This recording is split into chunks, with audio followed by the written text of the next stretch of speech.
अस्सलाम वालेकुम students, welcome to my YouTube channel.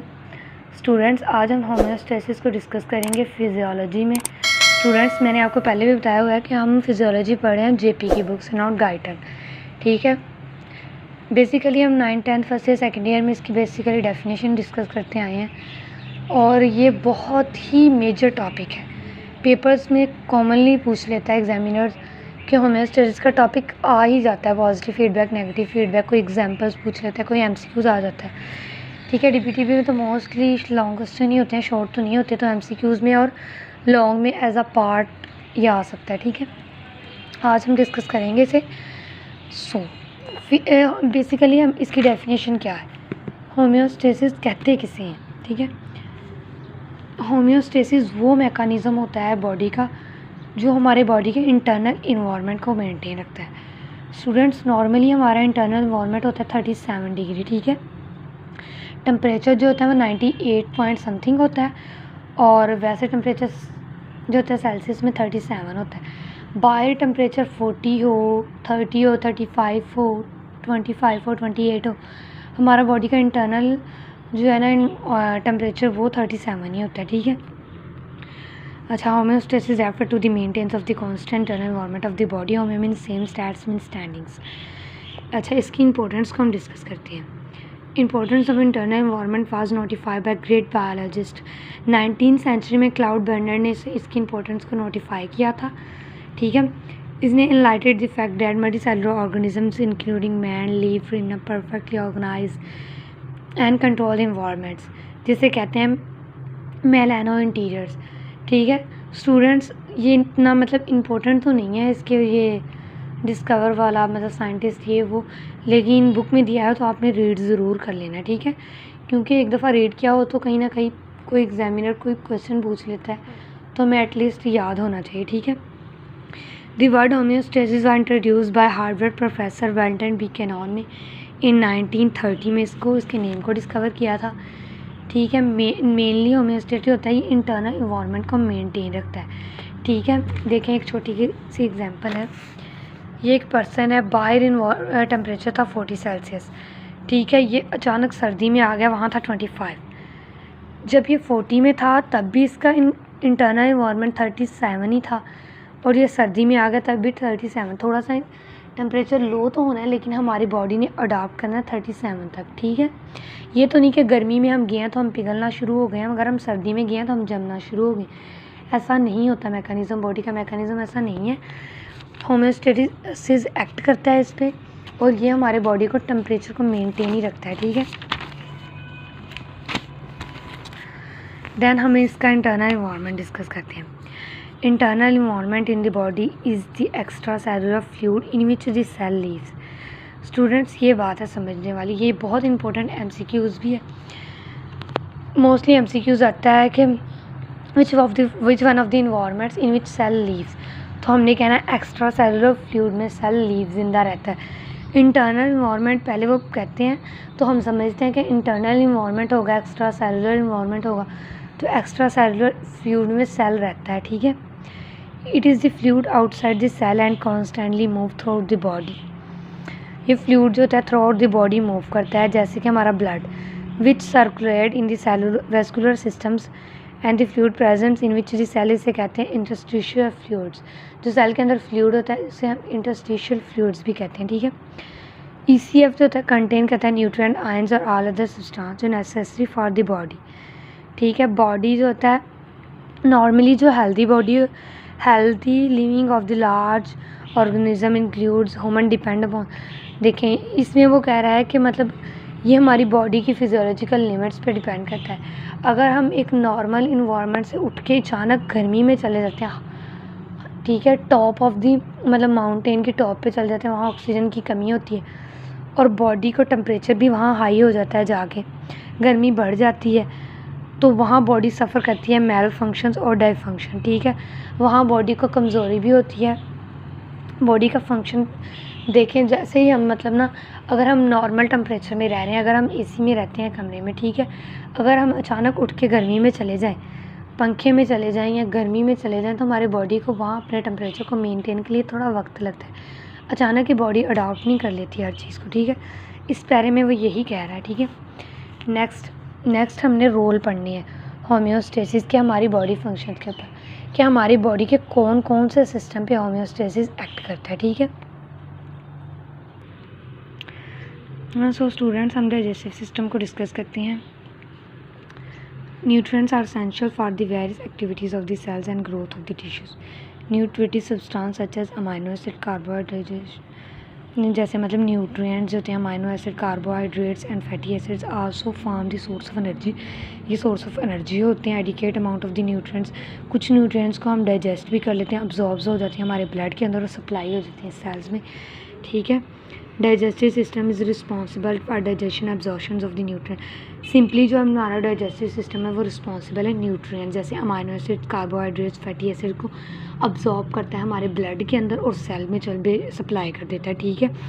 Blood in turn transport the substance to cell of the body, वही बात है, ठीक है। स्टूडेंट्स मेरी बात सुने, यहाँ अब इतने हाई लेवल पे स्टडी कर जब आप शुरू कर देते हो ना, तो यहाँ रट्टा सिस्टम नहीं चलता, ठीक है।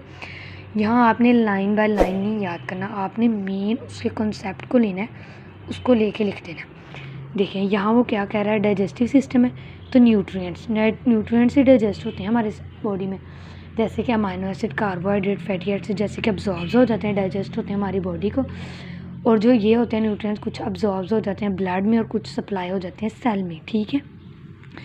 अब हम डिस्कस करते हैं रिस्पायरेटरी सिस्टम को। Respiratory system is responsible for the exchange of gases. Respiratory system है तो गैसेज का एक्सचेंज होगा। तो बेसिकली स्टूडेंट्स, हर बच्चा जानता है कि हमारी बॉडी में क्या एक्सचेंज हो रहा है। कार्बन डाइऑक्साइड हम एक्सपेल करते हैं आउट ऑफ द बॉडी और ऑक्सीजन को इनटेक करते हैं, ठीक है। इसमें भी यही कहता है exchange of the gases, oxygen, carbon dioxide throughout the body. ये सप्लाई करता है adequate amount of the oxygen, cell को ऑक्सीजन फ्राहम करता है और कार्बन डाइऑक्साइड्स को एक्सपेल करता है हमारी बॉडी के अंदर से। और carbon dioxide is remove from the cell and expel out of the body, और लंग्स के ज़रिए ये प्रोसेस होता है। उसके बाद वो कह रहा है कि respiratory system is also responsible maintain of water balance का, एसिड बैलेंस का और टेम्परेचर। जो रिस्पायरेटरी सिस्टम है एक्सचेंज ऑफ गैसेज है, वाटर बैलेंस को कंट्रोल करता है और एसिड बैलेंस को, टेम्परेचर ऑफ द बॉडी।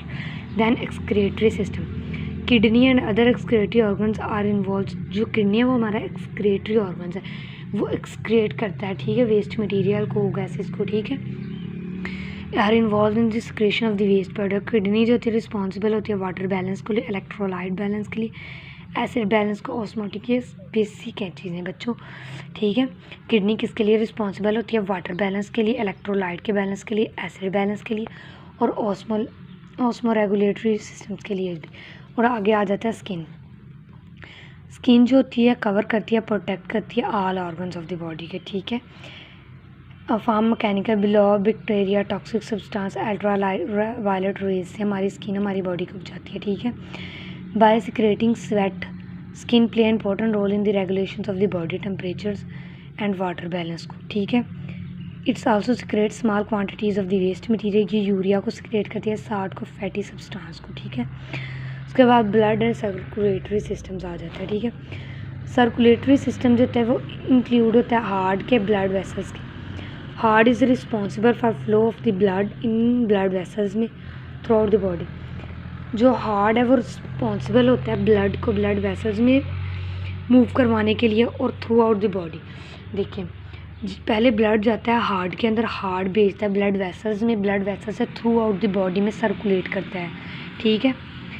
उसके बाद जो होता है blood transport nutrient substance, oxygen, other important substance, hormones जैसे, ठीक है। ये रिमूव करता है कार्बन डाइऑक्साइड, मेटाबॉलिज्म से other waste product. White blood cells जो होते हैं रिस्पॉन्सिबल होते हैं production of the blood from invading organisms और डेवलपिंग करते हैं इम्यूनिटी अगेंस्ट।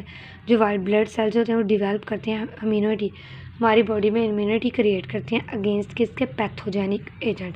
स्टूडेंट जहाँ भी पैथो का वर्ड है वहाँ डिजीज़ को डिस्कस करते हैं, ठीक है। ये बहुत ही एक मेजर टर्म है, अगर जहाँ पैथो का लफ्ज़ आ जाए वहाँ डिजीज़ डिस्कस होती है, कोई भी डिजीज़ हो सकती है, ठीक है। उसके बाद लिम्फेटिक वेसल्स आ जाती है। लिम्फेटिक वेसल्स जो थी इंक्लूड होती हैं blood close system of the lymphatic vessels, lymph node होती हैं। Major functions of the lymph is to return proteins from tissue space into the blood. जो लिम्फ नोड होते हैं वो डिफेंस करते हैं, डिफेंस बैरियर होते हैं बॉडी को। देखें जो लिम्फ नोड्स होते हैं, ये इंपॉर्टेंट बात है स्टूडेंट्स, ये आपने देख लेनी है कि ये डिफेंस बैरियर होते हैं हमारी बॉडी के, जो बचाते हैं डिस्ट्रक्टिव बैक्टीरिया से और अदर टॉक्सिक एजेंट से। जो लिम्फ नोड होते हैं वो फिल्टर करते हैं लिम्फ को और also return proteins and lipids which are essential for the body, ठीक है। एंडोक्राइन सिस्टम भी में भी इंपॉर्टेंट रोल प्ले करते हैं, ये करते हैं न्यूट्रिएंट्स और other substance necessity of the body. ये देखें हार्मोन्स को necessary for the growth and function, ये हार्मोन्स को कंट्रोल करते हैं। देखिए हमारी बॉडी में कई किस्म के हार्मोन्स होते हैं, अगर ये हार्मोन्स अपने मुताबिक काम करना शुरू कर दें कि कहीं ज़्यादा रिएक्ट कर दिया, कहीं कम अपना वर्क कर दिया, तो हमारी बॉडी का सिस्टम ही ख़राब हो जाएगा, ठीक है।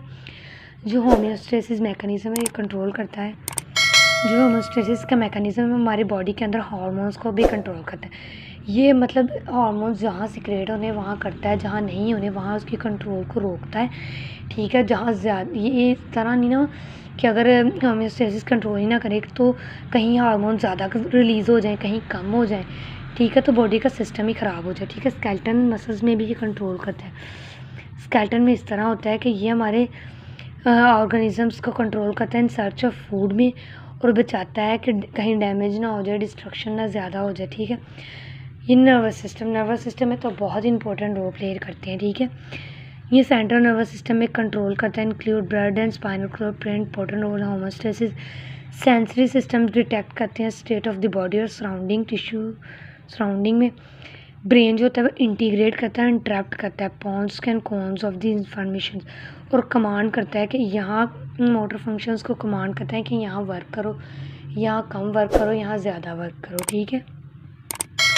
ऑटोनॉमिक नर्वस सिस्टम में रेगुलेट करता है all vegetative functions of the body, जो एसेंशियल होते हैं फॉर द, बेसिकली हमारे बहुत सारे फंक्शंस को कंट्रोल करते हैं होम्योस्टेसिस। ये मेजर फंक्शंस होते हैं स्टूडेंट्स, आपने सिर्फ इसे जस्ट रीड करना है, ये MCQs में पूछ लेता है, ठीक है।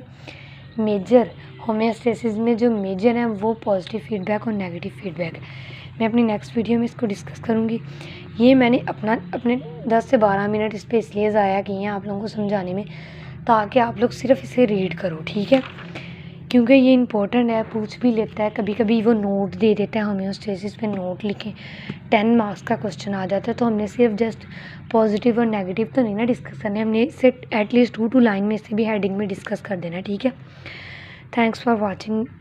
अगर वीडियो पसंद आई है तो वीडियो को लाइक कर दें, कमेंट कर दें, और मेरे चैनल पे न्यू है तो चैनल को सब्सक्राइब कर दें, और दुआओं में याद रखें। अल्लाह हाफिज़।